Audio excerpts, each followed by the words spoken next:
Welcome, listeners, to another episode of Bizarre History Unveiled. I'm your host, Alex, and today we're diving into a truly peculiar chapter of Australian history. Have you ever heard of a war where the enemy was emus? Yes, you heard that right. Emus. Those large, flightless birds that look like they're perpetually surprised. Today, we're exploring the Great Emu War of 1932, a conflict that pitted man against bird in the wheat fields of Western Australia. Buckle up, folks, because this story is as ridiculous as it is true. Now, before we march into battle against our feathered foes, let's set the stage. It's 1932, and the world is in the grip of the Great Depression. Australia, like many countries, is struggling. But in the Campion district of Western Australia, farmers are facing a unique problem. No, not drought or locusts, but emus. Thousands of them. These birds, standing up to 6.2 feet tall and weighing up to 132 pounds, have decided that the wheat fields of Western Australia look mighty tasty. And they're not just snacking, they're feasting, destroying crops and wreaking havoc on the already struggling farming community. Let's take a moment to understand our combatants. In one corner, we have the emus. Native to Australia, these birds are the second largest living birds by height after the ostrich.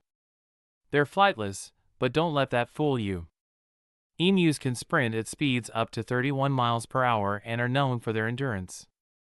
They're also surprisingly agile, able to change direction quickly, which, as we'll see, became a significant problem for our human warriors. In the other corner, we have the Australian military. Now, you might think this is a bit of overkill. Surely, a few farmers with shotguns could handle some overgrown chickens, right? Well, the farmers thought so too, at first. But these emus proved to be more than a match for traditional pest control methods. The birds were smart, fast, and there were just so many of them. That's when the farmers, led by a group of ex-soldiers who had settled in the area after World War I, decided to call in the big guns. Literally. They petitioned the government to send in the military. And surprisingly, the government agreed. Now, let's meet our human commander for this avian operation. Enter Major G.P.W. Meredith of the 7th Heavy Battery of the Royal Australian Artillery. Major Meredith was given command of the operation, along with 2 soldiers, 2 Lewis guns, and 10,000 rounds of ammunition. Their mission? To cull the emu population and save the wheat crops of Western Australia. The operation was set to begin on November 2, 1932. Meredith and his men were confident. After all, how hard could it be to defeat a bunch of birds? As it turns out, very hard indeed. The first encounter with the emus was a complete disaster. The soldiers set up an ambush near a local dam, hoping to catch a large group of emus. About 50 birds showed up, but they were too far away for the guns to be effective. The soldiers decided to herd the birds into range, but the emus had other ideas. They split into small groups and ran in different directions, making it impossible for the gunners to draw a bead on them. In the chaos, the soldiers managed to kill, wait for it, maybe a dozen birds. Not exactly the resounding victory they had hoped for. But our intrepid Major Meredith wasn't about to give up so easily. The next day, they tried again. This time, they encountered a mob of about 1,000 emus. The soldiers opened fire with their Lewis guns, but the birds once again proved too quick and too scattered. The guns jammed, the emus dispersed, and once again, the kill count was minimal. At this point, you might be wondering, why didn't they just use different tactics? Well, they tried. They mounted one of the Lewis guns on a truck and attempted to chase down the emus. But have you ever tried to aim a gun from a moving vehicle on unpaved roads in 1932? It's not exactly a recipe for accuracy. Plus, the emus could outrun the truck in the rough terrain, and any time the truck slowed down enough for accurate shooting, the birds were long gone. The local media had a field day with this spectacle.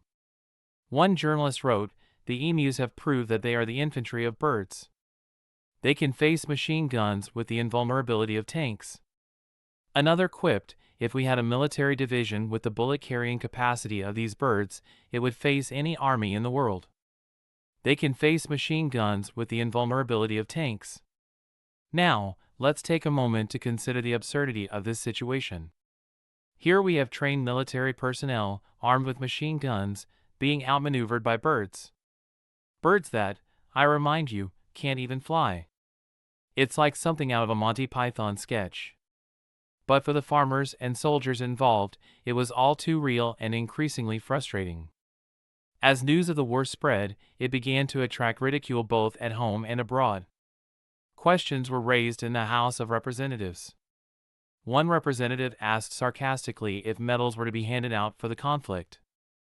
The Minister of Defense had to defend the use of military personnel against emus.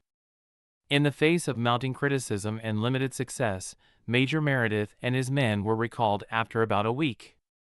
The official report stated that 2,500 rounds of ammunition had been expended. The number of emus killed is uncertain. One account claims just 50 birds, but other accounts range from 200 to 500. Whatever the true number, it was clear that the emus had won this round. But the story doesn't end there. The farmers, still desperate for a solution, pleaded for the military to return. And return they did.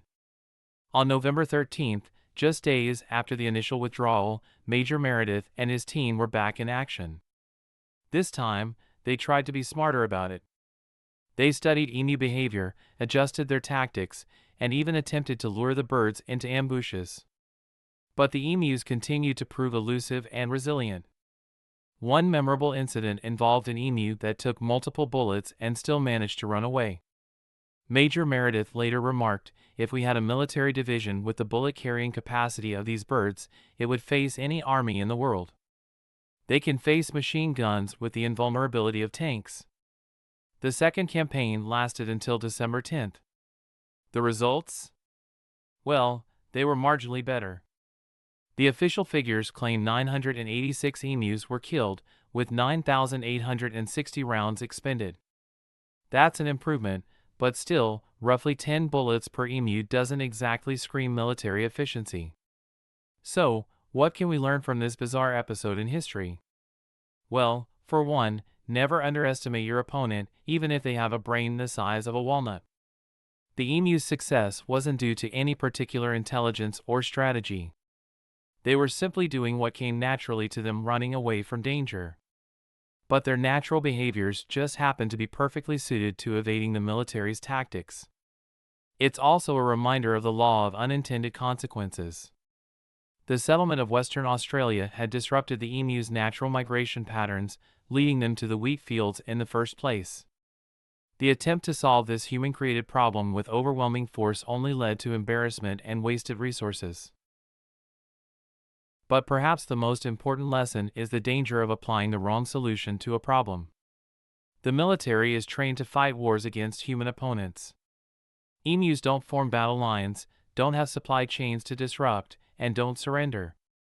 Trying to use traditional military tactics against them was always doomed to failure.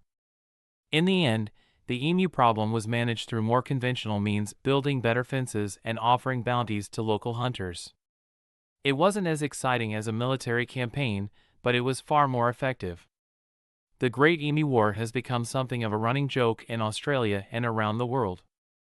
It's been the subject of memes, comedy sketches, and even a musical.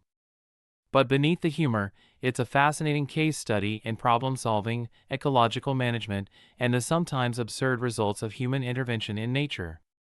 As we wrap up this episode, I want you to consider, what emus are we fighting in our modern world? What problems are we trying to solve with methods that are clearly ill-suited to the task?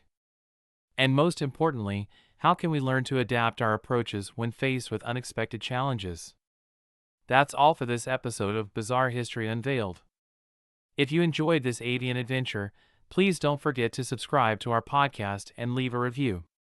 Your support helps us continue to bring you these strange and fascinating stories from history. Until next time, keep your eyes on the horizon and watch out for emus. You never know when they might declare war.